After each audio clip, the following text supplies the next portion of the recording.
Komunikasi Dinas Pendidikan Kabupaten Malang. Kita akan sharing dan diskusi dengan salah satu trainer dari Kecamatan Jabung, yakni Ibu Ika Noba.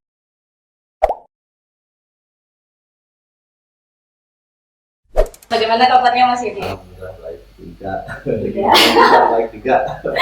Makasih sekali saya sudah diberikan kesempatan di sini. Apa yang akan kita bahas kali ini? Tentang masalah dapodik, silakan nanti ada pertanyaan dari Ika, yang nanti saya bisa jawab. Tapi jangan sampai yang pertanyaannya yang susah-susah. Oh gitu ya.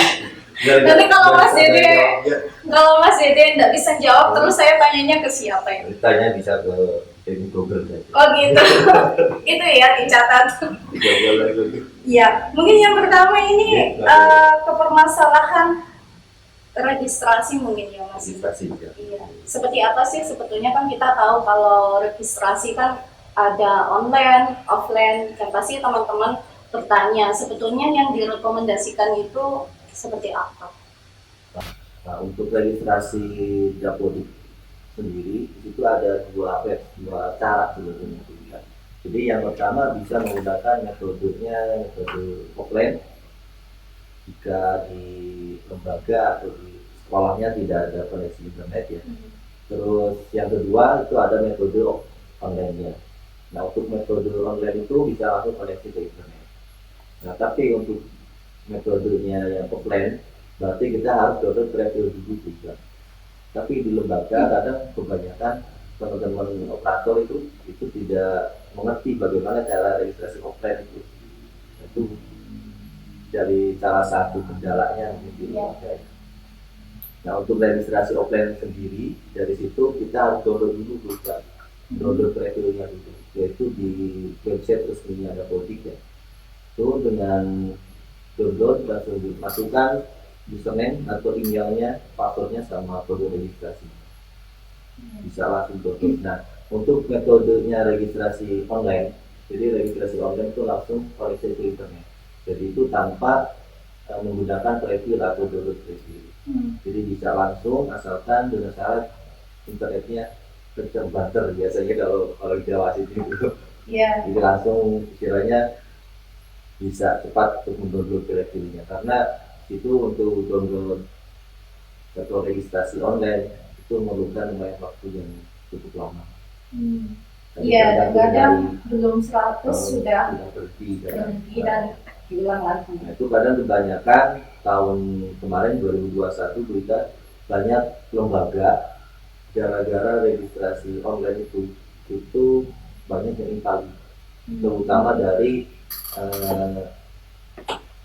SK penugasan TNT-nya itu tidak wajar sebenarnya.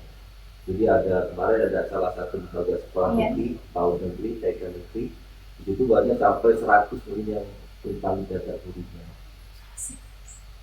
Nah, setelah ditelusuri ternyata kendalanya itu dari registrasi online itu. Kemungkinan pas registrasi online itu koneksi internetnya tidak stabil. Tidak stabil, jadi data yang masuk artinya nggak maksimal.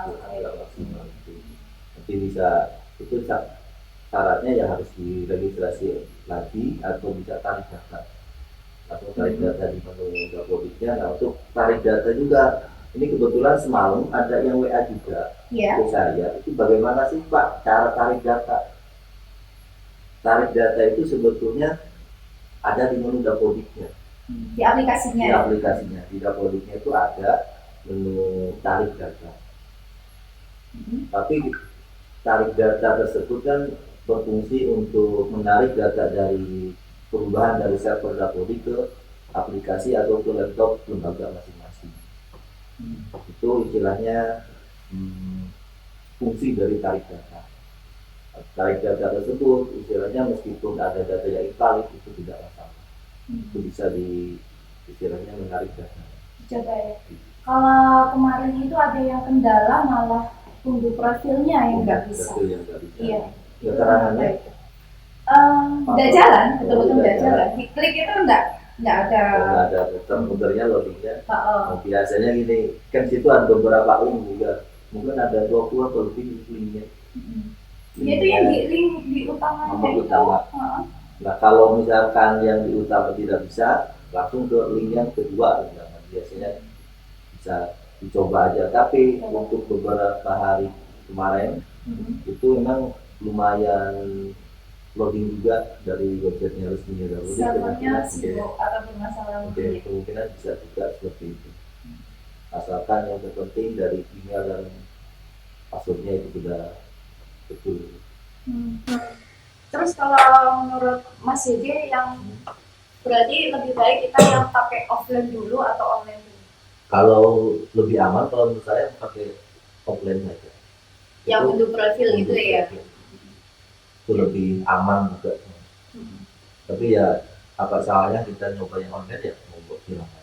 Ya, yang penting dicoba-coba aja. Kalau misalnya ada kendala ya silakan langsung diperbaiki lagi atau diregistrasi lagi. Kan, jadi intinya jangan takut saja. Nah itu intinya jangan takut. Jangan takut salah. Kalau takut salah berarti kan nggak bisa. Oke. Itu dari kesalahan itu kan kita bisa ngerti dan nemu solusinya. Dari kesalahan klik kita bisa tahu dampaknya seperti ini, akhirnya penyelesaiannya seperti ini. Itu mungkin masalah registrasi ya. Kalau selanjutnya ini juga sering Mas Ide lupa passwordnya. Nah, kalau lupa password sebetulnya gini, terutama yang di PAUD ya. Ini yang di PAUD itu kayak yang kendala. Jadi ketika registrasi juga, jadi registrasi terus login, passwordnya itu diotomatiskan. Jadi nyimpan di misalnya di Google Chrome atau di Mozilla-nya atau di Opera atau di browser yang lainnya, itu dia disimpan otomatis.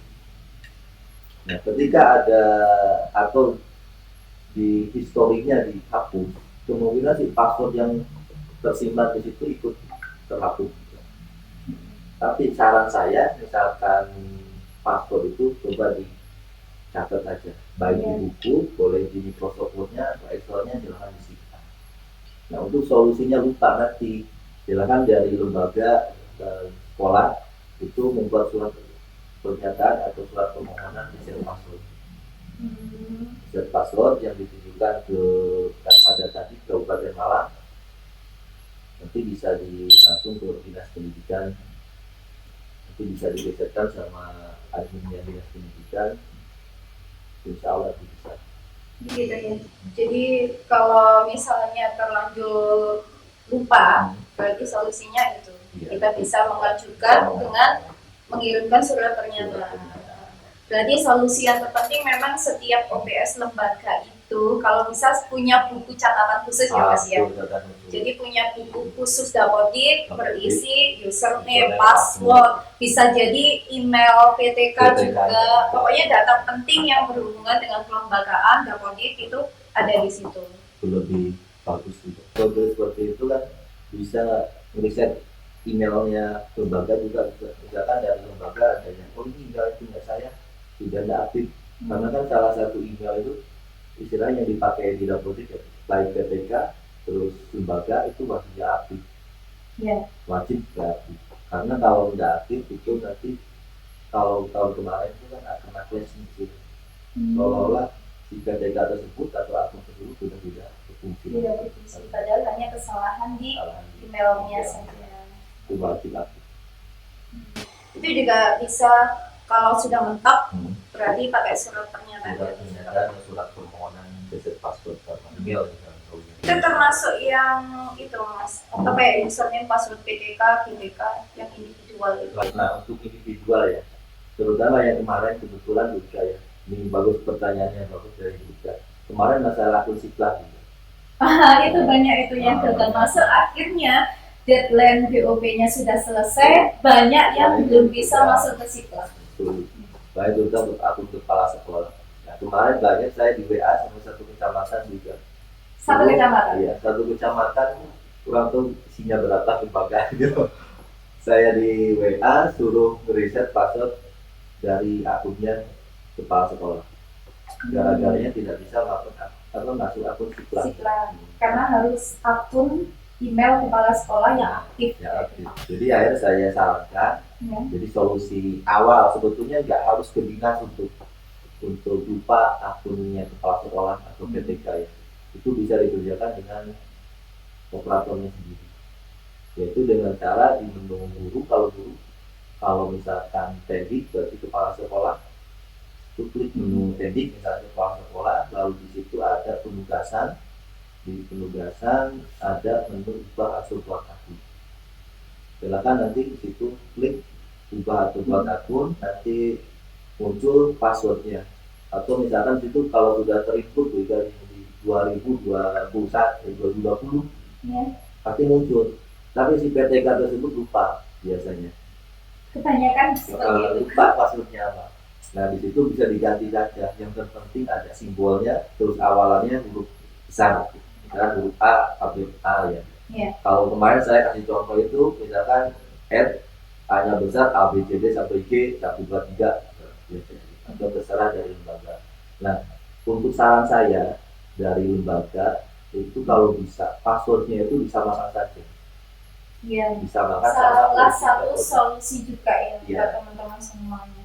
Jadi istilahnya ketika lupa, kalau misalnya kita satu password berarti mudah diingat ya. Misalnya contoh password yang login ke Dapodik ke lembaga itu passwordnya disamakan sama yang di PTK. Itu lebih baik. Yang penting emailnya kan berbeda. Iya. Kalau emailnya berbeda tidak. Kalau yang emailnya sama pasti ada lah. Iya, iya. Itu juga sebetulnya saya lakukan sih Mas. Jadi untuk semua PTK saya itu username kan sendiri ya beda kan ya. Kalau passwordnya saya samakan semua. Itu lebih bagus. Jadi mudah diingat kan. Iya. Itu bisa disamakan. Memang kasus lupa ini kasus yang nggak ada obatnya kalau lupa. Dan tidak memandang usia. Ya, itu masalahnya. Gitu. Jadi mungkin ini nanti butuh Mas kapan-kapan dibuatkan tutorialnya. Oh, siap. Ya. Jadi kan teman-teman, oh maksudnya ya. Kan dari sering kan di YouTube saya lihat tutorial masalah aplikasi yang lain, contohnya kayak ini sendiri kan, simple bos apa kan, kita pembelajaran saya cek itu lumayan banyak yang menonton itu. Soalnya Mas, kalau nggak dibuatkan kan itu banyak yang tanya dengan pertanyaan yang sama. Kalau dibuatkan gitu kan tinggal share linknya. Gitu. Intinya masuk. Iya. Dan selanjutnya ini masalah mutasi, Mas. Mutasi itu juga jadi masalah yang sering ya. Kalau dulu itu seingat saya kita nggak bisa mutasi sendiri di aplikasi. Kalaupun kita ngekliknya di aplikasi, tetap kita harus laporan ke dinas. Karena kalau di aplikasi sudah dimutasikan, di dinas nggak laporan, akhirnya di dinasnya tetap. Kalau yang untuk aplikasi versi yang sekarang seperti apa? Kalau yang versi sekarang sebetulnya sama saja juga. Jadi tetap misalkan baik dari mutasi gurunya, terutama dari mutasi guru, tetap harus membutuhkan approve dinas, admin dinas. Jadi admin dinas itu nanti berfungsi menginputkan SK penugasannya gitu, baik dari nomor sama TNT. Jadi kalau misalkan mutasi yang terpenting prosesnya sudah betul, misalnya dari lembaga A mutasi ke lembaga B, dan dari lembaga A silakan dimutasikan dengan cara CTK-nya dalam situ ada tentu registrasi ya, penugasan, terus nanti tinggal dimutasikan. Ada keluar alasan mutasi ya gitu. Itu nanti tinggal dimutasikan lalu sinkron. Nanti lembaga yang kedua yang apa itu tempat pindah, yang barunya, rumah barunya misalkan tinggal dinarik saja. Nah untuk cara tariknya itu teman-teman masih bingung juga. Kadang banyak yang WA ke saya, Pak, cara menarik guru yang sudah mutasi itu gimana? Sebetulnya mudah tuh. Jadi tinggal login ke manajemen sekolah. Nanti masukkan username dan passwordnya Dapodik. Biasanya kadang bingung juga dari lembaga apa, loginnya pakai email yang mana, passwordnya yang mana. Sebetulnya email yang sering dibuka di aplikasi Dapodik itu. Buat username masuknya Dapodik ya, aplikasi utamanya itu. Tinggal login, nanti di situ ada aplikasi terus menu aplikasi, cari PPK, menu PPK. Jadi tinggal dicari dengan nama atau NIK-nya biasanya. nomor NIK-nya bisa dicek, dan kalau muncul nanti langsung tinggal cari data atau daftarkan biasanya itu ada ininya. Nah, itu Mudah, kalau misalnya ada tutorialnya juga masih sama di sini Mas. Ya. Tapi intinya kita sudah tahu kan, berarti prosesnya nanti kita masuknya di manajemen sekolah, selanjutnya nanti dicek PTK-nya. Nanti kan di situ biasanya muncul ketika sudah ditarik ya, itu ada antrian. Ada antrian, isi persetujuan dari dinas. Nah, silakan. Nah, jangan salah, kalau yang tahun kemarin saya kaget juga loh, masalah PAUD. Jadi ketika guru dari lembaga A mau mutasi ke lembaga B, yang akan berkasnya itu lembaga A. Sebetulnya harus lembaga yang B. Jadi yang terpenting di lembaga A di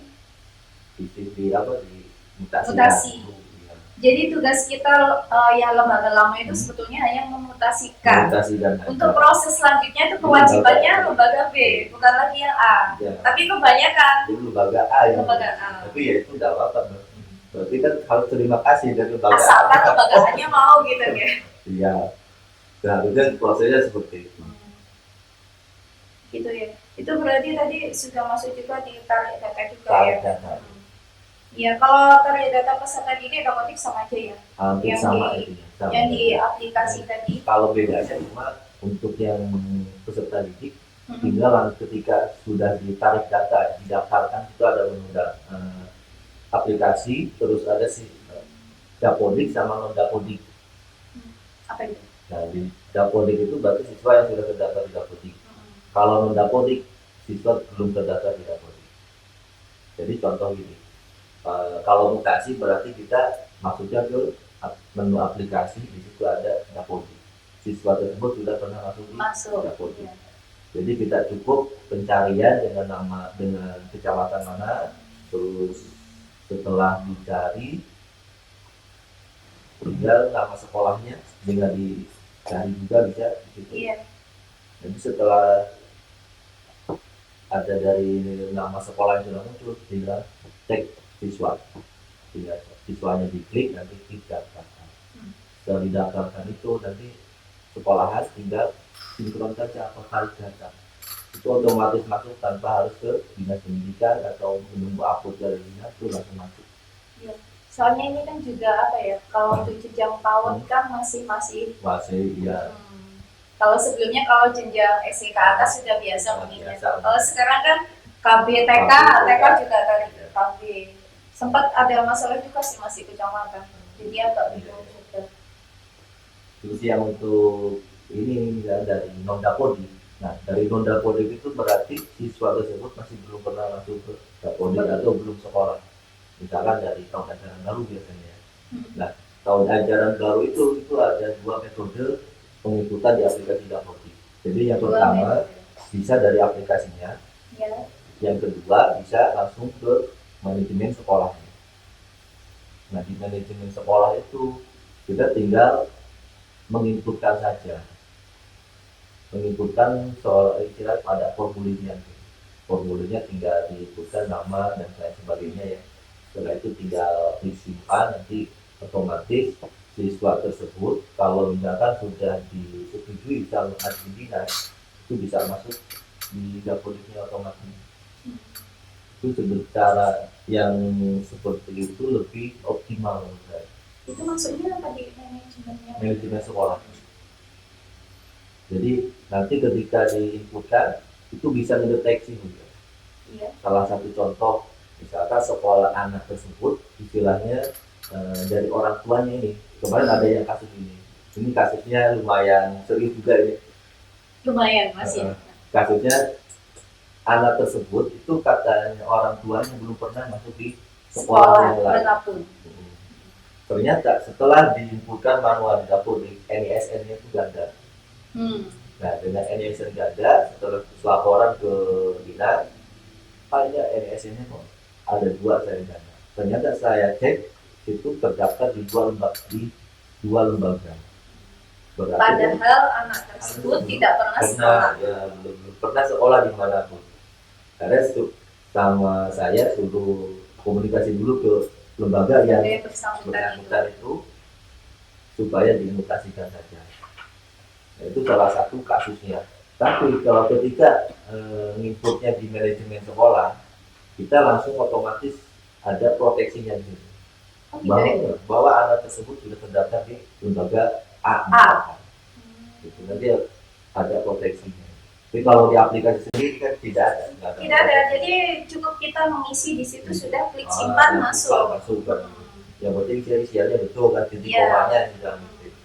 Kalau dia di manajemen sekolah itu ada proteksi. Itu lebih bagus menurut saya.